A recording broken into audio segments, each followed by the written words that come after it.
सभापती महोदय, हा प्रश्न असा आहे की अंगणवाड्यांकरता स्मार्ट किट देणे. सभापती महोदय, मला खूप उत्तरामध्ये वाचल्यानंतर छान वाटलं, वाचायला सुंदर वाटलं की आदर्श अंगणवाडी योजनेअंतर्गत स्वमालकीच्या अंगणवाडी केंद्रांना स्मार्ट अंगणवाडी किट उपलब्ध करून देणे. स्मार्ट अंगणवाडीमध्ये काय काय देणार आहेत? E learning TV, pen drive, hardware software, स्वच्छ भारतचं kit, offline water purify, handwash बेसिंगची फॅसिलिटी, अंगणवाडी इमारतीची रंगरंगोटी, अंगणवाडी इमारतीची किरकोळ दुरुस्ती आणि स्वयंपाकघरातले आधुनिकीकरण साहित्य. सभापती महोदय, मी स्वतः अंगणवाड्यांमध्ये प्रवास केला, अंगणवाड्यांची अवस्था जाऊन पाहिली. 8x8, 10x10 च्या छोट्या छोट्या अंगणवाड्या आहेत. हे किट्स जे दिले गेलेत, माझा स्पेसिफिकली प्रश्न असेल मंत्री महोदयांना की तुम्ही याचा सर्वे केला का? 90 कोटी रुपयेचा करार केला गेलेला आहे. तो 5469 अंगणवाड्यांसाठी, बरोबर आहे ना? हा करार केला गेलेला आहे. मी स्वतः अंगणवाड्यांमध्ये प्रवास केला. साधी बिल्डिंग त्यांची ती रूम सुद्धा व्यवस्थित बांधली गेलेली नाहीये. काही ठिकाणी पावसाने खराब झालेल्या आहे, भिंती खराब झालेल्या आहेत, काही नाही. बसायला खाली जे बसकर असतं त्याची सुद्धा अवस्था वाईट आहे. आणि अशा परिस्थितीमध्ये आपण 90 कोटीचा करार केलेला आहे आणि ह्या माध्यमातून आपण अंगणवाड्यांचं हे करतायत. माझं मंत्री महोदयांना म्हणणं आहे की हे किट्स आपण देताय, चांगली गोष्ट आहे, अभिनंदन आहे की शासनाच्या वतीने आपण एवढा मोठा चांगला निर्णय घेतलाय. परंतु ते करत असताना त्यांच्या इमारती काय आहेत, त्या इमारती आपण बांधून देणार आहात का? ज्या ठिकाणी इमारतींची अवस्था अतिशय वाईट आहे त्या इमारतींचं आपण बांधून देणार आहात का? प्लस आपण आपला सर्वे केला गेला पाहिजे.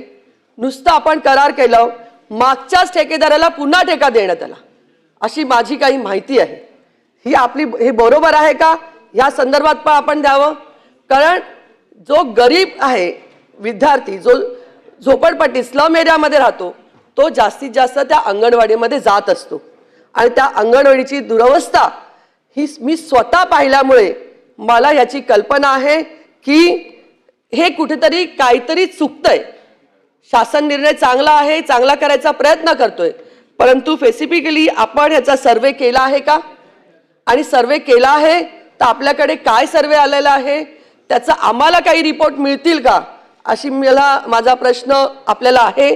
आणि ज्या इमारती आहेत त्या इमारतींच्या संदर्भात सुद्धा आपण काय निर्णय घेणार आहात, हा माझा आपल्याला प्रश्न आहे. सभापती महोदय, सन्मान्य सदस्य महोदयांनी, आमदार महोदयांनी, उमाताईंनी जो प्रश्न या ठिकाणी विचारलेला आहे, खरं तर स्मार्ट अंगणवाडी ही योजना 2017 पहिल्यांदा महाराष्ट्र शासनाने महिला व बालविकास विभागाने सुरू केली आणि 2019 प्रत्यक्षात याच्या अंमलबजावणीची सुरुवात ही सभापती महोदय त्या ठिकाणी झाली. आणि मला आवर्जून या सभागृहाला आणि सन्मान्य सदस्य महोदयांनाही सांगायचं आहे की स्मार्ट अंगणवाडी ही योजना ही पहिल्यांदाच महाराष्ट्र शासनाने सुरू केली. आणि महाराष्ट्र शासनाने ही योजना सुरू केल्यानंतर 3 वर्ष, गेल्या 4 वर्षापासून ती चांगल्या पद्धतीनं राबवली गेली.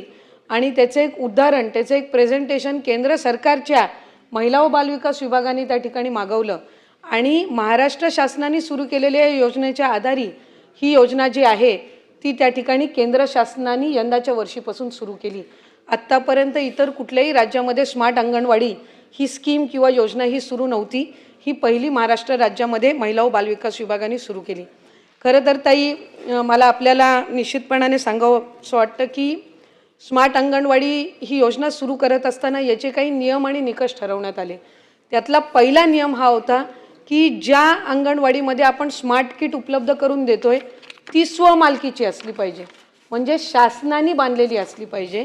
म्हणजे जसं आपण अंगणवाडीला सुरुवातीला 8 लाखाचा निधी द्यायचो बांधकामासाठी, नंतर तो 11.5 लाखाचा केला आणि आदिवासी भागामध्ये आपण तो 12.5 लाखाचा केला, तसं या वर्षीपासून आम्ही जवळपास 15 लाखाचा निधी हा त्याच्यासाठी उपलब्ध करून देत आहोत.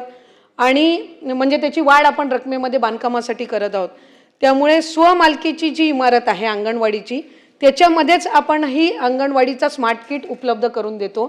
कारण ती स्वमालकीची नसेल, ती जर रेंटवर असेल तर तिथं आपण रंगरंगोटी करू शकत नाही. एक, तिथं ती किती दिवस रेंटवर राहणार आहे त्याची आपल्याला शाश्वती नसते. दोन, कारण एकदा एका अंगणवाडीला हा अंगणवाडी किट दिला की पुढचे 3 वर्ष आपण त्यांना तो किट परत देत नसतो. त्यामुळे दरवर्षी 5,000चं टार्गेट हे मूळ GR मध्येच ठरवण्यात आलेलं होतं. याची मंत्रिमंडळामध्ये मान्यता घेण्यात आली आणि त्यानुसार आपण दरवर्षी 5,000 अंगणवाड्यांना हे स्मार्ट किट आपण उपलब्ध करून देत असतो. 90 कोटीचा निधी साधारणपणे याला जरी उपलब्ध करून देण्यात येत असला तरीही 3 वर्षाच्या साठी याची टेंडर प्रक्रिया केली जात असते. कारण टेंडर प्रक्रियेला साधारणपणे 4-5 महिन्याचा कालावधी लागत असतो आणि याचं जी टेंडर प्रक्रिया आहे ती 3 वर्ष आपण राबवत असतो.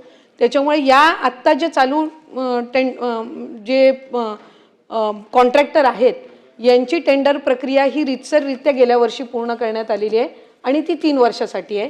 पण त्याची प्रशासकीय मान्यता जी आहे ती आपण दरवर्षी नव्याने आणि कार्यारंभाचे आदेश पण दरवर्षी नव्याने देत असतो. याचं कारण असं की 90 कोटीचा निधी हा आपल्याला आर्थिक वर्षामध्ये जरीही गेल्या वर्षी प्राप्त झालेला असेल तरी दरवर्षी अर्थ विभागाकडून किंवा शासनाकडून तितकाच होईल की नाही, जितका आपल्याला प्राप्त होतो त्यानुसार आपण त्याची प्रशासकीय मान्यता काढतो. पण त्याची टेंडरिंगची प्रक्रिया प्रचलित पद्धत आहे ही. गव्हर्नमेंटचं जे फायनान्शियल रूल्स आहेत GLR आहेत त्यानुसार आपण ही प्रक्रिया करत असतो आणि याच्यामध्ये इतर विभागसुद्धा जी काही प्रचलित पद्धत आहे त्यानुसार आपण ह्याही विभागाच्या वतीने ही स्मार्ट अंगणवाडीची प्रक्रिया राबवत असतो. आपण ज्या अंगणवाडीचा उल्लेख केलात त्याची जर सविस्तर यादी मला प्राप्त झाली तर जिल्हा नियोजनमध्ये आपण 3% राखीवमधून जो अंगणवाडीच्या बांधकामासाठी आपण निधी ठेवत असतो किंवा स्वतंत्र निधीसुद्धा अंगणवाडीच्या बांधकामासाठी जर आपल्या निदर्शनास आलेल्या जर अंगणवाड्यांची आपण यादी दिली तर त्याला आम्ही निश्चितपणाने या आर्थिक वर्षामध्येच निधी हा उपलब्ध निश्चितपणाने करून दिला जाईल आणि ती नवीन अंगणवाडी बांधून झाल्यानंतर त्याला पहिल्याच वर्षामध्ये हे स्मार्ट किट सुद्धा उपलब्ध करून दिले जातील.